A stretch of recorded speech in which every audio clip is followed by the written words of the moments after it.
Admiral stared at the holographic display floating above the command table aboard the Imperial flagship Domination. The blue glow cast harsh shadows across his scaled features as he studied the star chart showing the border regions between the Galactic Empire and what the humans called Terran space. "Remind me again why we're wasting resources on this backwater species," muttered, his voice carrying the authority of someone who had conquered 17 star systems in the name of the Empire. Commander, his second-in-command, shifted uncomfortably beside him. The young officer's tentacles writhed slightly, a sign of nervousness that had learned to recognize during their years serving together. "Sir, the humans have made it clear that any Imperial vessel entering their territory will be considered an act of war," said, consulting his. "They've established a buffer zone around all their colonies and trade routes." His laugh was a harsh rasp that echoed through the bridge. The sound made several junior officers flinch at their stations. "A buffer zone? These humans control perhaps 20 star systems at most. We rule over 3,000 worlds. What could they possibly do to threaten the might of the Empire?" The question hung in the air like smoke from a dying fire. Around the bridge, crew members exchanged glances but said nothing. They had all heard the stories, the whispered rumors that traveled through the fleet like a virus. Tales of human ships that moved faster than anything in the Imperial Navy. Reports of weapons that could crack planets. Stories of human soldiers who fought with a ferocity that bordered on madness. But these were just stories, weren't they? "Sir," a communications officer called from across the bridge. "We're receiving a transmission from Imperial Intelligence, Priority 1 encryption." Straightened in his command chair, Priority 1 meant direct orders from the Galactic Council itself. "Put it through to my private quarters. Commander, you have the bridge." The Admiral's quarters aboard the Domination reflected his status within the Imperial hierarchy. Rare crystals from the diamond mines of 442 belined the walls, while a collection of weapons taken from conquered worlds decorated display cases throughout the room. Each item told a story of Imperial victory, of civilizations that had learned to bow before the Empire's superior might. The holographic projector activated with a soft hum, and the image of High Counselor materialized before him. The Counselor was an ancient being, his species having served the Empire for over 1,000 years. His 4 eyes studied with an intensity that made the Admiral feel like a cadet again. "Admiral," began without preamble, "you are to prepare your fleet for an immediate advance into Terran space. The Council has grown tired of human defiance." Felt a chill run down his spine. "Sir, with respect, perhaps we should consider the warnings the humans have given us. Their reputation for defensive capabilities is grossly exaggerated propaganda," interrupted, his voice cutting through the air like a blade. "The humans are a young species. They've barely mastered faster-than-light travel. They have no significant military tradition, no great victories to speak of. They are, in essence, children playing at war." The Admiral wanted to argue, but years of military discipline held his tongue. Still, something nagged at him. The reports from the Outer Rim territories told a different story. Entire pirate fleets had simply vanished near human space. Trade ships reported being escorted by human vessels that appeared from nowhere and disappeared just as quickly. There were even unconfirmed reports of human diplomatic vessels that had somehow detected and avoided Imperial spy ships using technology that shouldn't exist. "The Council believes," continued, "that a show of force will be sufficient to bring the humans into line. You will take your fleet to the edge of their space and demand immediate surrender of 3 of their outer colonies as tribute. When they comply, the Council will consider allowing them to maintain limited autonomy under Imperial oversight." "And if they refuse, sir?" His expression remained unchanged. "Then you will demonstrate why the Empire has ruled the galaxy for 3. You have 48 hours to prepare your forces. The Council expects results, Admiral." The transmission ended, leaving alone with his thoughts and the weight of impending command. He moved to the viewing port that dominated one wall of his quarters and stared out at the stars. Somewhere out there, beyond the edge of Imperial space, the humans waited. He activated his personal communicator and summoned his senior staff. Within minutes, his quarters filled with the Empire's finest military minds. Captain of the heavy cruiser Iron Fist, commander who led the elite shock troops, and a dozen other officers who had served with distinction across the galaxy. "We have our orders. We advance on human space within 2 standard days." The room erupted in murmurs of excitement. For many of these officers, the chance to add another species to the Empire's long list of conquests represented the opportunity for promotion and glory. Commander leaned forward in her chair, her predatory grin revealing rows of sharp teeth. "Finally," she hissed, "I've been reviewing human combat footage from their skirmishes with pirate groups.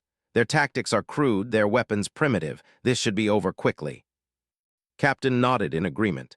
"My intelligence reports suggest they have perhaps 50 combat-worthy vessels in their entire fleet. The Iron Fist alone could handle their entire navy." Found himself wishing he could share their confidence. Something about this assignment felt different from previous conquests. The Empire typically spent months studying target civilizations, analyzing their defenses, understanding their culture and psychology. This time, the orders felt rushed, almost desperate. "What about their defensive installations?" asked Lieutenant Commander Prex, the fleet's tactical analyst. "Surely they've fortified their key worlds." "Minimal," replied, consulting her files. "They seem to rely primarily on mobile defense fleets rather than fixed installations, typical of a young civilization that hasn't yet learned the importance of proper fortification." The meeting continued for another hour as the officers discussed deployment strategies, supply lines, and expected resistance. Through it all, found his mind wandering to the stories he'd heard. The accounts from the Outer Rim were difficult to verify, but they came from reliable sources. Ship captains he'd known for years, intelligence operatives with sterling records. After dismissing his staff, returned to his private terminal and began reviewing every available file on human military capabilities. The official Imperial assessment painted a picture of a weak, disorganized species barely capable of defending their own territory.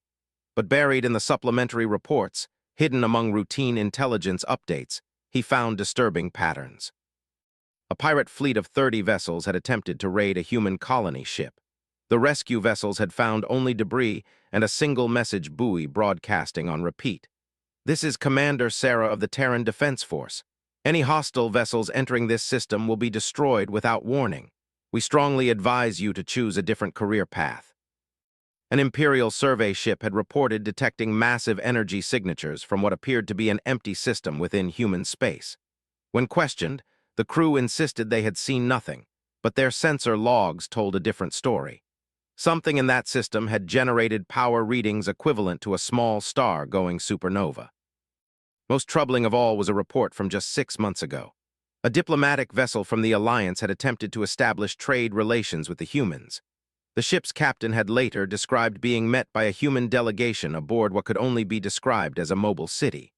The vessel was reportedly the size of a small moon, heavily armed, and accompanied by an escort fleet that had appeared from stealth without any warning.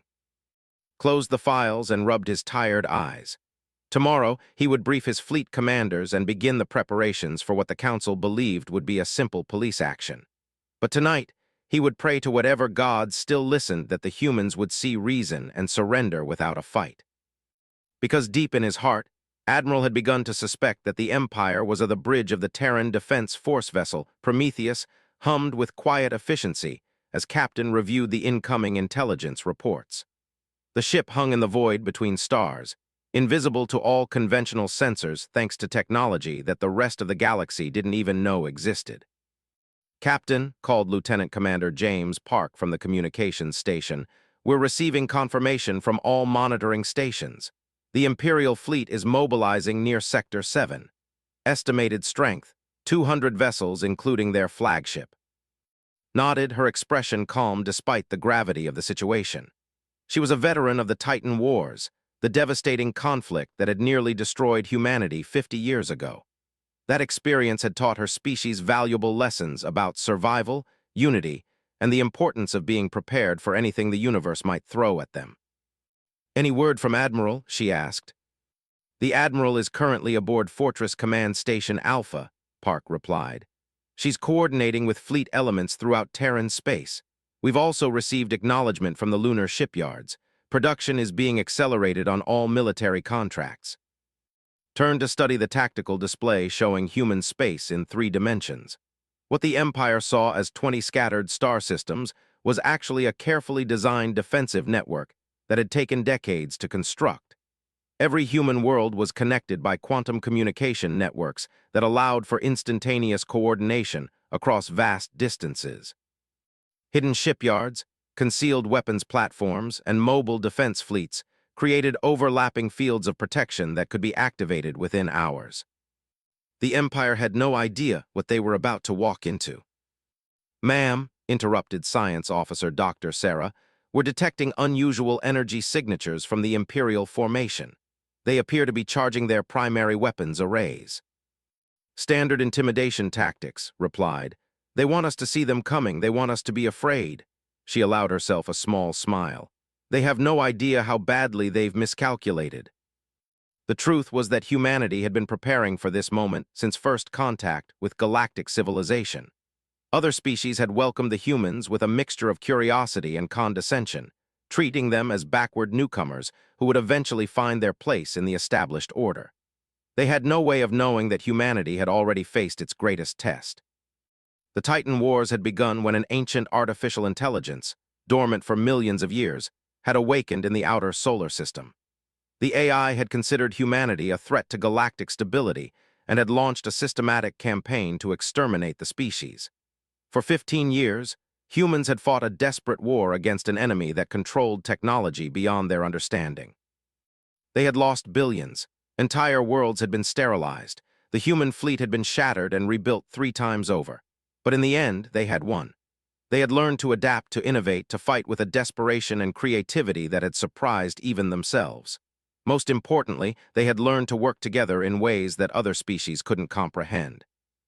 "Captain, we're receiving a priority transmission from High Command," Park announced. "Admiral wants to speak with you personally." The main screen flickered, and Admiral Sarah's image appeared. At 65, she was one of the few remaining veterans of the Titan Wars. Her reputation throughout Terran space was legendary, and for good reason. She had been the one to develop the final strategy that had defeated the AI, a plan so audacious that it had required the cooperation of every human settlement from Earth to the outer colonies. Said without preamble, "What's your status?" "All systems green, Admiral. We're maintaining stealth position at the designated coordinates. The Imperial fleet is proceeding as predicted." Nodded. "Good. I want you to know that the Council has authorized full defensive protocols. Every human world is now under military command, and all civilian vessels have been evacuated from potential conflict zones." Felt a chill. Full defensive protocols hadn't been implemented since the final year of the Titan Wars. It meant that humanity was preparing to fight for its very survival. "Admiral, are we certain the Empire won't listen to reason?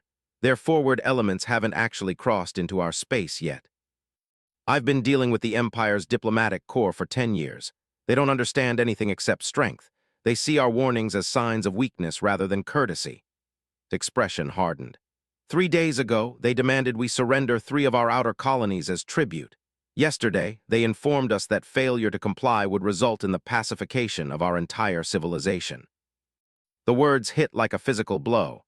Pacification was the Empire's euphemism for genocide. They had used the term to describe what they had done to 17 other species who had refused to submit to Imperial rule. "How long do we have?" asked. "Their lead elements will reach the perimeter of Terran space in 18 hours. They're heading directly for the system." Knew well.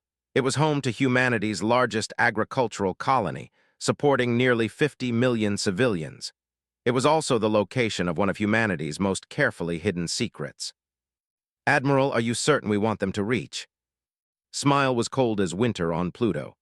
"I'm counting on it, Captain. The Empire is about to receive their first lesson in why we asked them to stay out of our space. Commander Park, please patch me through to all Terran Defense Force vessels in the region." Within moments, the faces of 23 ship captains appeared on the screen. Recognized most of them. Captain Martinez of the heavy cruiser Defiance, Captain of the stealth frigate Ghost Walker, Captain Singh of the battle cruiser Retribution. All veterans, all specialists in their respective fields. "Captains," began, "you all know why we're here. The Empire has chosen to ignore our warnings and threaten our people. As of this moment, Terran space is under martial law, and the Defense Force is authorized to use any means necessary to protect human lives and territory." Watched as each captain nodded in acknowledgement. These weren't glory-seeking warriors looking for a fight. They were professionals who understood that they were about to engage in warfare against an enemy that outnumbered them by orders of magnitude. The Imperial fleet consists of approximately 200 vessels, including their flagship, the Domination, continued. Intelligence suggests they're expecting minimal resistance. They believe we're a primitive species with limited military capabilities. Captain Martinez spoke up from the screen. Admiral, what are our rules of engagement? Standard Titan Protocol, replied. No Imperial vessel that enters Terran space leaves alive. We cannot allow them to report back on our true capabilities. Any survivors will be rescued and treated according to galactic conventions, but their ships must be completely destroyed. Felt her stomach tighten. Titan Protocol was the most extreme military doctrine in the human arsenal, developed during the darkest days of the AI war when survival had depended on keeping enemy forces from learning about human tactics and technology. It meant total warfare with no consideration for anything except victory. Captain said, focusing on her specifically, your ship has been designated as the primary intelligence gathering vessel. You're to monitor Imperial communications and provide real-time tactical analysis to all fleet elements. Do not engage unless specifically ordered or unless you're directly threatened. Understood, Admiral. All other vessels are to proceed to their designated positions and await further orders. Remember, our goal is not just to win this battle. Our goal is to end the Empire's expansion in this direction permanently. They need to understand that humanity is not a species they want as an enemy. As the transmission ended, turned back to her crew. The bridge had fallen silent during the Admiral's briefing, but now the quiet efficiency of combat preparations filled the air. Weapons were armed, shields energized, and stealth systems pushed to maximum capacity. Ma'am, Doctor said softly, I have to ask, do you really think we can defeat 200 Imperial vessels? Looked at the young science officer and remembered asking a similar question during her first engagement with the AI forces. Her answer now was the same one her captain had given her then. Doctor, the Empire is about to learn something that the galaxy forgot long ago. Humans don't fight to win, we fight to survive. And when our survival is threatened, there's no limit to what we're capable of achieving. As if to emphasize her point, the ship's sensors detected movement in nearby space. 3 human, each consisting of vessels that didn't appear on any official registry, began moving toward positions that would intercept the Imperial fleet's advance. Soon, the Empire would discover that humanity's reputation for peaceful cooperation masked something far more dangerous. They were about to meet the species that had looked extinction in the eye, and Admiral stood before the massive viewing screen on the bridge of the Domination, watching as his fleet emerged from hyperspace at the edge of the system. 200 Imperial vessels appeared in perfect formation, their hulls gleaming with the authority of 3,000 years of galactic dominance. Sensor sweep complete, Admiral, reported Commander. We're detecting minimal defensive presence. 3 orbital stations around the primary colony world, possibly some patrol vessels in the outer system. Nodded, though something felt wrong. The approach had been too easy, too quiet. His fleet had traveled through what should have been heavily monitored space without encountering a single human vessel. For a species supposedly defending their territory, the humans seemed remarkably absent. Sir, called the communications officer, we're receiving a transmission from the planet's surface. They're requesting to speak with our commanding officer. Put it through. The screen flickered, and the image of a middle-aged human woman appeared. She wore a simple blue uniform with no visible rank insignia, and her expression was calm, almost serene. Behind her could see what appeared to be a standard colonial administration office. I am Governor Lisa Park of the colony, the woman said. I assume you're here to deliver the Empire's ultimatum regarding our surrender. Was surprised by her directness. Most species began with elaborate diplomatic protocols when facing Imperial fleets. I am Admiral of the Galactic Empire. Your government has been warned about the consequences of defying Imperial authority. You will surrender this system and submit to Imperial administration or face the consequences. Governor Park nodded thoughtfully. Admiral, before we proceed, I want to make something clear. My government asked me to deliver a message to you personally. Speak. You were warned to stay out of Terran space. What happens next is entirely your choice. The transmission ended, leaving the bridge in silence, stared at the blank screen, feeling an inexplicable chill run down his spine. There had been something in the governor's tone, a certainty that suggested she knew something he didn't. "Admiral," Commander said quietly, "perhaps we should consider the possibility that this is some kind of trap." Before could respond, the sensor operator called out in alarm. "Sir, I'm detecting massive energy spikes throughout the system. Something's powering up." "Specify." "Unknown, sir. The readings don't match any known technology in our databases." Moved to the sensor station and studied the readings himself. What he saw made no sense. Energy signatures were appearing everywhere, as if the entire system was suddenly coming alive. Asteroids that had appeared inert were now broadcasting power levels that rivaled small stars. "Sir," the tactical officer reported, his voice tense, "I'm detecting weapons platforms. They appear to be emerging from inside asteroids and debris fields." The main screen switched to a tactical display and watched in growing horror as the true nature of the system revealed itself. What had appeared to be a lightly defended agricultural colony was actually a fortress system of staggering proportions. Hundreds of concealed weapons platforms were powering up throughout the system, their positions carefully chosen to create overlapping fields of fire that would prevent any escape. "How many?" asked. "Still counting, sir. At least 300 confirmed contacts, possibly more." Commander stepped closer to the Admiral. "Sir, we should consider withdrawing while we still can." Wanted to agree, but Imperial doctrine was clear. Retreating in the face of inferior forces was grounds for court-martial and execution. Besides, how could 300 stationary platforms threaten 200 mobile Imperial warships? The Empire's vessels were faster, more maneuverable, and crewed by experienced warriors. "All ships battle formation," ordered. "We advance on the primary colony world, prepare to engage any hostile forces." As the Imperial fleet began moving deeper into the system, the first shots of the battle were fired. But they didn't come from the humans. Captain of the Iron Fist, eager to prove his worth, opened fire on the nearest weapons platform. The heavy cruiser's main guns, capable of cracking a moon, struck the human installation with devastating force. The platform absorbed the hit without visible damage. "What's?" voice crackled over the fleet communications. "That's impossible. I hit them with everything." The platform rotated slowly, bringing its own weapons to bear. When it fired, the energy beam that lanced out was unlike anything in the Imperial arsenal. The blast struck the Iron Fist center mass, and the heavy cruiser simply vanished. No explosion, no debris field. One moment it was there, the next it was gone. The Imperial fleet stopped advancing. "Admiral," the communications officer said, his voice barely above a whisper, "we're receiving another transmission from the planet's surface." Governor Park appeared on the screen again, and this time her expression was sad rather than serene. "Admiral, I'm sorry it has come to this. We really did try to warn you." "What have you done?" demanded. "What happened to the Iron Fist?" "The same thing that will happen to every Imperial vessel in this system, unless you order an immediate retreat," Park replied. "Admiral, the Empire has spent 3,000 years conquering species that were unprepared for war. You've never faced an enemy that was ready for you." As if to emphasize her point, the weapons platforms throughout the system began targeting Imperial vessels with methodical precision.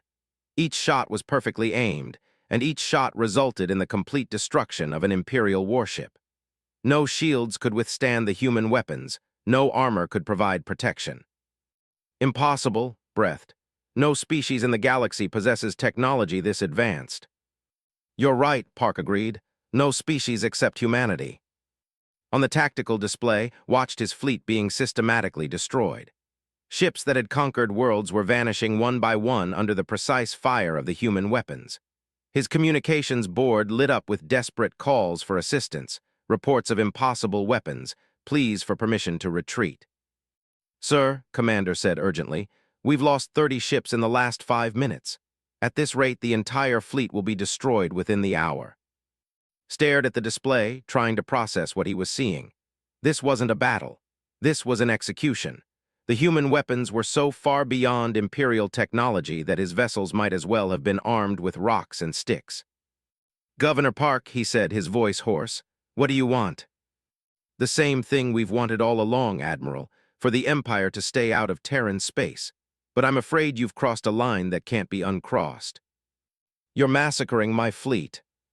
Your fleet opened fire first, Park replied calmly. We're simply defending ourselves, but Admiral, there's something you need to understand. This system, these weapons, they represent our minimal defensive capability. What you're seeing right now is what we consider adequate protection for a single agricultural colony. The implications hit like a physical blow. If this was minimal defensive capability, what did their real military installations look like? Sir, the sensor operator called out, I'm detecting new contacts, large vessels approaching from the outer system. The main screen shifted to show 3 human warships entering the battle zone. They were unlike anything had ever seen. Each vessel was larger than the Domination, but they moved with impossible grace and speed. Their hulls seemed to absorb light rather than reflect it, giving them an otherworldly appearance. Admiral, a new voice said over the communications channel. A human man appeared on the screen, wearing a uniform that radiated authority. I am Admiral of the Terran Defense Force. I'm here to offer you one final chance to withdraw from our space. My ships, said weakly. You've destroyed 60 vessels already. 63, corrected. And I'm prepared to destroy the rest if necessary. But I'd prefer not to. Those are good crews aboard those ships, Admiral. They don't deserve to die for the Empire's arrogance. Looked around his bridge. His officers stared at him with expressions ranging from terror to desperate hope. These were veteran warriors who had never known defeat, and they were looking to him to somehow save them from an enemy that might as well have been gods. If I withdraw, asked, what guarantee do I have that you won't pursue my remaining ships? You have my word as an officer, replied. Retreat to Imperial space and never return, and your surviving crews will be allowed to live. Commander stepped forward. Sir, we should accept. Whatever these humans are, whatever technology they possess, we can't fight them. Knew his second was right. Pride was a luxury he could no longer afford. But even as he prepared to give the retreat order, he realized the true scope of the disaster. He would return to Imperial space with less than half his fleet, carrying news that would shake the Empire to its foundation. The humans weren't just another primitive species to be conquered. They were something else entirely, something that had been quietly building its strength while the galaxy remained ignorant. And now the Empire had awakened them. All ships, said, his voice carrying across the fleet channels, retreat to hyperspace. Emergency jump protocols. As the remaining Imperial vessels began their desperate flight from, realized that everything was about to change. The Empire's 3,000-year reign of expansion had just come to a crashing halt, and he was the one who would have to deliver that news to the Council. The humans had been warning them for years to stay out of Terran space. The emergency session of the Galactic Council, convened within hours of Admirals' return to Imperial space. The great chamber aboard the orbital station Supremacy filled with representatives from across the Empire's 3,000 worlds, each species contributing their unique perspective to the collective governance that had ruled the galaxy for. High Counselor stood at the central podium, his 4 eyes scanning the assembled delegates as Admiral delivered his report. The silence that followed was absolute, broken only by the soft hum of the station's environmental systems.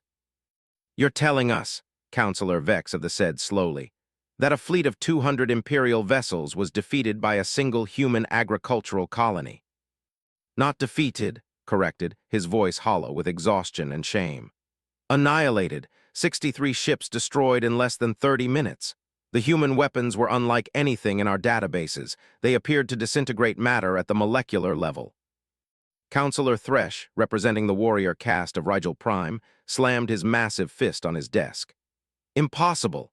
The humans barely achieved faster-than-light travel 50 years ago. They have no military tradition, no advanced technology. With respect, Counselor replied, our intelligence was incomplete, catastrophically incomplete. High Counselor raised a hand for silence. Admiral, you mentioned speaking with someone called Admiral. What was your impression of this individual? Paused, remembering the brief conversation that had saved his remaining ships. Professional, courteous, but there was something else. Confidence. Not the kind of arrogance we see in young species who discover advanced technology. This was the confidence of someone who has faced extinction and survived. Explain. The human admiral spoke as if he had fought wars we couldn't imagine. There was no boasting, no threats, just a simple statement of fact: retreat or be destroyed. And Counselor, I believed him completely. The chamber erupted in nervous conversation as representatives processed this information. For 3,000 years, the Empire had expanded through superior technology and overwhelming force. The idea that a single species could possess weapons that rendered their entire fleet obsolete was beyond their comprehension. Counselor of the Science Consortium stood to address the chamber. Has anyone considered that this might be a deception? Perhaps the humans have formed an alliance with an unknown advanced species. We considered that possibility, admitted. But the weapons platforms, the tactics, even the ship designs were clearly of human origin. They've been developing this technology for decades, possibly longer. That's impossible, insisted Counselor Thresh. Our intelligence services monitor every species in the galaxy. Technological development on this scale cannot be hidden. High Counselor activated the chamber's main display, showing a star chart of known space. Human territory appeared as a small cluster of systems on the outer rim, dwarfed by the vast expanse of Imperial space. Perhaps, said thoughtfully, that was the point. The humans asked us to stay out of their space. We assumed it was because they were weak and defensive. What if it was because they were protecting something far more dangerous than we realized? The question hung in the air like a storm cloud. Around the chamber, representatives began accessing their data terminals, reviewing decades of human contact reports that suddenly seemed woefully inadequate. Counselor Vex cleared his throat. I've been reviewing our diplomatic records. The humans have consistently refused all offers of Imperial protection, declined participation in galactic trade agreements, and maintained strict controls on who enters their territory. We interpreted this as isolationism. But isolationism requires the ability to enforce isolation, added Counselor. We may have been looking at the effects of a deliberate policy rather than the behavior of a primitive species. Admiral activated his personal holographic display and showed the tactical recordings from the battle. The assembled delegates watched in stunned silence as Imperial warships simply vanished under human fire. There's something else, said. Governor Park, the human administrator mentioned that what we encountered was their minimal defensive capability. She specifically stated that this was what they considered adequate protection for a single agricultural colony. The implications were staggering. If a farming world warranted weapons that could destroy entire Imperial fleets, what protected their important systems? What kind of military force defended there? Counselor Thresh, his warrior pride clearly shaken, leaned forward. Admiral, in your professional opinion, could the Empire's full military might defeat the humans in open warfare? Was quiet for a long moment, considering his words carefully. Counselor, I don't believe we could defeat a single major human installation, much less their entire civilization. The technological gap is simply too vast. That's defeatist talk, Admiral, Thresh growled. The Empire rules 3,000 worlds. Our combined fleets number in the tens of thousands. Numbers are irrelevant when the enemy possesses weapons that can destroy your ships without effort, replied. We would be sending crews to their deaths against an enemy we cannot even begin to fight. High Counselor studied the tactical recordings with the intensity of someone trying to solve an impossible puzzle. There's another consideration. If the humans possess technology this advanced, why haven't they used it to expand their territory? Why remain confined to 20 systems when they could clearly conquer the galaxy? The question sparked immediate debate throughout the chamber. Species after species had used technological advantages to expand their influence, yet the humans had remained quietly within their original boundaries. Perhaps, suggested Counselor Vex, they have no interest in conquest. Their entire history suggests a preference for defensive rather than offensive military action. Or, countered Counselor Thresh, they're waiting for something, building their forces for a massive expansion that would overwhelm the entire galaxy. Admiral shook his head. I don't believe that's the case, Counselor. Admiral had every opportunity to destroy my remaining ships. He could have pursued our retreat and eliminated every survivor. Instead, he allowed us to withdraw on the promise that we would never return. Mercy asked. Strategic thinking, corrected. He wanted survivors to carry word back to the Empire. He wanted us to understand the consequences of future aggression. The chamber fell silent as the full scope of the situation became clear. The Empire faced an opponent that possessed overwhelming technological superiority but had chosen diplomacy over conquest. The humans had spent decades politely asking to be left alone, backing up their requests with demonstrations of power that the Empire had chosen to ignore. Counselor accessed her data terminal and began reviewing historical records. I'm seeing reports going back 30 years of strange phenomena near human space. Ships that vanished without explanation, energy readings that didn't match known technology, diplomatic vessels that somehow detected and avoided our surveillance. We dismissed them as sensor errors or exaggerations, admitted. It never occurred to us that we were seeing evidence of technology beyond our understanding. What do we do now? Asked Counselor Vex. We cannot simply ignore this. The Empire's entire structure is built on the assumption of military superiority. High Counselor stood and moved to the star chart, studying the boundaries between Imperial and human space. We have three choices. We can attempt to develop countermeasures to human technology, though that could take centuries we may not have. We can prepare for defensive war, assuming the humans eventually decide to expand. Or, prompted Admiral, we can do what we should have done years ago. We can respect their boundaries and attempt to establish genuine diplomatic relations. Counselor Thresh's roar of outrage echoed through the chamber. The Empire does not negotiate with primitive species. We rule through strength, not diplomacy. The humans are hardly primitive, replied calmly, and our strength means nothing against an enemy we cannot defeat. The debate that followed lasted for hours, with representatives arguing from every possible perspective. Some called for immediate military buildup, others for diplomatic overtures, still others for defensive preparations. But underlying every argument was the growing realization that the Empire's 3,000-year expansion had come to an abrupt end. As the session drew to a close, High Counselor called for a preliminary vote on immediate policy. The result was closer than anyone had expected, but the decision was clear. The Empire would respect human space and attempt to open diplomatic channels. Admiral remained in the chamber as the representatives departed, staring at the tactical recordings of his fleet's destruction. High Counselor approached and stood beside him. Admiral, you look troubled. I keep thinking about something Admiral said. He mentioned that the humans had faced extinction and survived. What if the weapons we encountered weren't originally designed to fight the Empire? What if they were developed to fight something else? Felt a chill run down his spine. What are you suggesting? I'm suggesting that the galaxy may be a much more dangerous place than we realized. The humans have been quietly preparing for threats we haven't even imagined, and we just attacked the only species that might be capable of defending us all. As the two officers contemplated this sobering possibility, neither noticed the subtle energy fluctuations detected by the station's sensors. Deep in space, far beyond the edge of known galaxy, something ancient was stirring, something that had been dormant for millions of years. The Empire had wanted to conquer humanity. Soon, they would discover why humanity had been so desperate to remain hidden. 3 months after the disaster the galaxy received its first transmission from beyond the edge of known space. The signal was detected simultaneously by monitoring stations across Imperial territory, but it was the humans who provided the translation. Admiral Sarah stood before the assembled Galactic Council in the emergency session chamber aboard Supremacy, the same room where the Empire had debated humanity's fate. Now they were here as equals, carrying news that would change everything.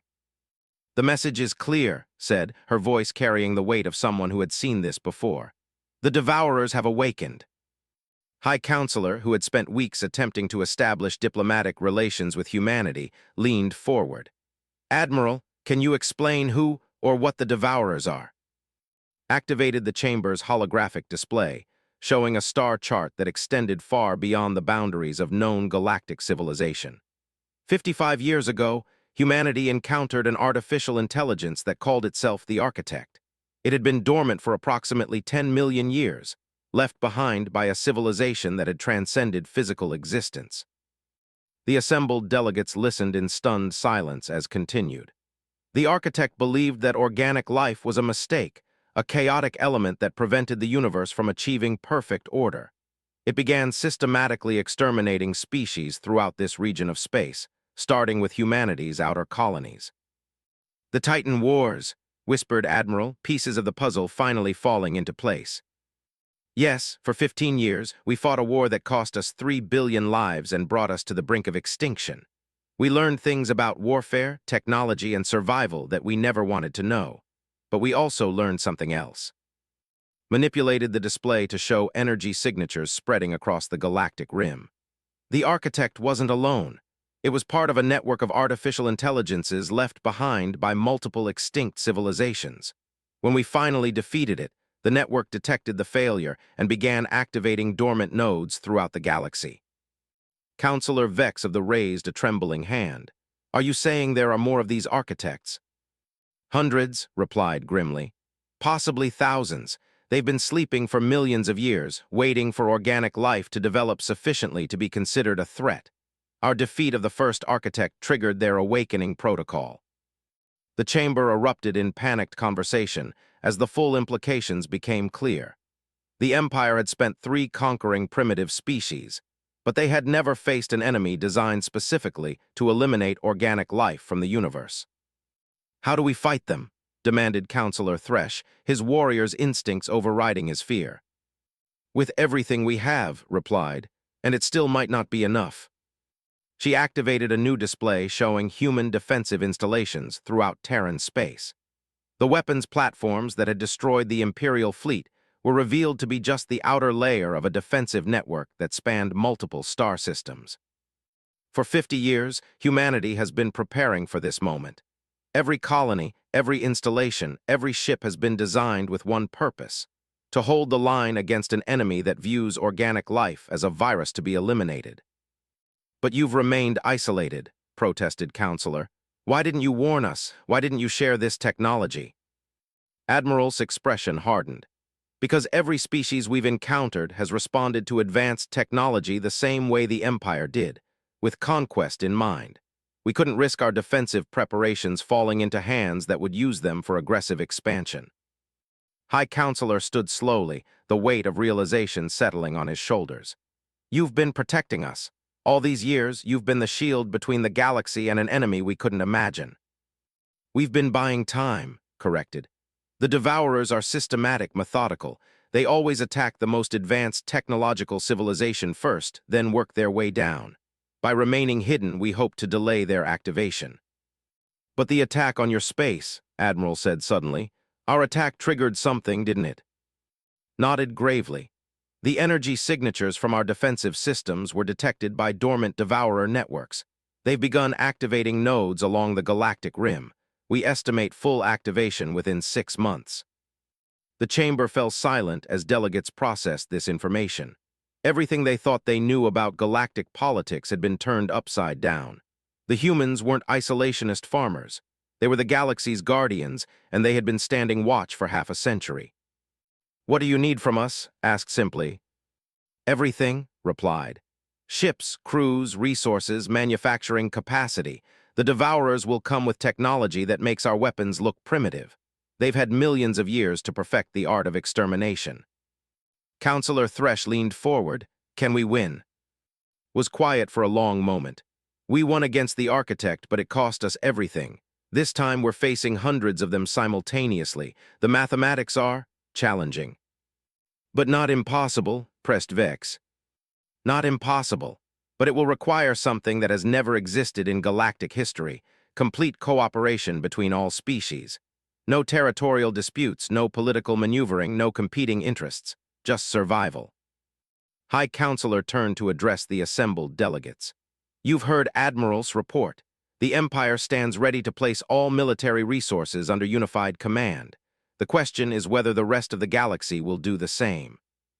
One by one, representatives from across Imperial space rose to pledge their support. They offered their warrior fleets, their industrial capacity, their technological expertise. Within hours, the greatest military alliance in galactic history was taking shape. But Admiral knew it wouldn't be enough. As the council session continued, she stepped aside to confer with her human colleagues who had accompanied her. Captain of the Prometheus spoke quietly. "Admiral, even with every ship in the Empire, we're looking at odds of roughly 1,000 to 1 against the Devourer forces. I know, replied, but there's something the Devourers don't understand about organic life, something the architect never figured out. Ma'am smiled, and for the first time in months, there was genuine hope in her expression.